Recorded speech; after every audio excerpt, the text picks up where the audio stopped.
Hello and welcome back. Well, I've printed out all my papers. Well, you saw that earlier on, didn't you? And you can come back to me. We're having a little chat. Cut all You're the papers. impossible to direct.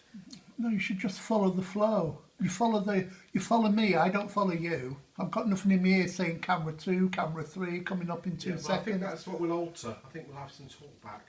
Really? Talk back? I have enough talk back with you during the day. Right, come on, back to me. Come on, it's all about me. Yeah, it always is all about you. Always was. Well, it always is. It always will be as well, because I am the creative. Actually, you should make a DC comic out of that. So you go, it's creative man. And then I come in with my knitting needle. What? Are you giving a look? Right, what I want you to do is cut all the bits out. Now, if you saw the main image there, you've got the large design there. Now we're going to use that as our basis to put the rosette on. So you'll see on the lines... Have you got your microphone on? Yes, you have. Oh, have you got Yes, your I have. microphone? I've got my microphone on, so you can shut your clack. There you go. So you'll cut that one out first. There's a little black line going round everything. Let's see if we'll show you on this one. You see this here? Little black lines. If you want to cut them all out, I've cut the main one out, put that to one side, and I've cut all the little sections out as well, the little squares.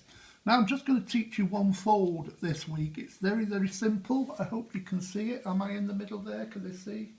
Right.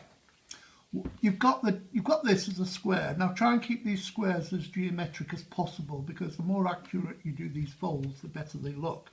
Very simple. The first fold is folding inwards like that. So you've got the design on the top there. So when you fold it over there, corner to corner, and then just flatten that down, that is your first fold. So you end up with the rectangle like that.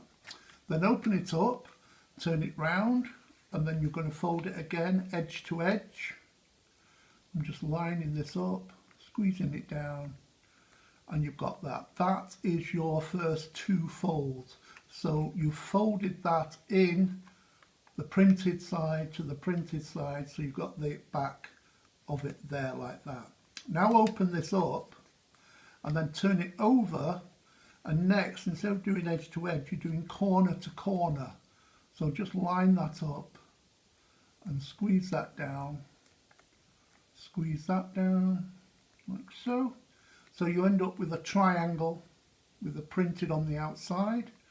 You open that up again, and then you fold that in corner to corner like so,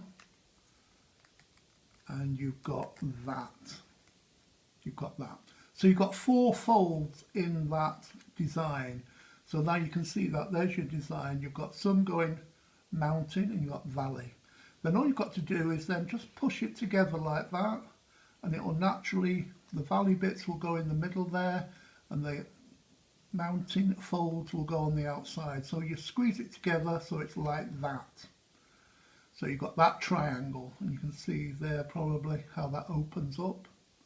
Then what you've got to do is you've got a line down here, one of the folds. You take one of the corners and you kind of twist it over so that the edge goes down the line there in the middle. So you get that effect like that.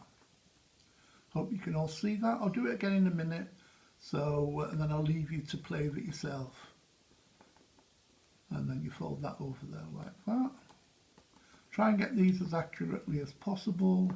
Not the end of the world if they do look a bit higgledy-piggledy, but it's better. So then you end up with that shape like that. Now once you've got that basic fold, there's loads and loads of different things you can do with that. We're going to make a rosette and possibly do a border, but you could turn these into Christmas trees, you can use them as hinges, you can use them for all sorts of different things. So if you can cut up your main design like that, just leave that as it is. You've got 2 borders that you may possibly use. I'm just going to trim around the edge of those 2. You don't have to use those, don't want to. And then you want to cut out all of these. Now you need at least 8. Now I think there's 8, 9, 10, 11. There's 11 on the main sheet. Now, if you want to do the corners as well, you're going to do, you can either print out the same sheet or the second sheet, because you do need 12 of these for what we're going to do. So there's 11 on the first sheet, print another one out from the other, but you can use that for many different things. So if you can get to that stage where you've got that cut out, those cut out, you've got all those made up into the triangles, and then we'll go on to the next stage showing you how to assemble those.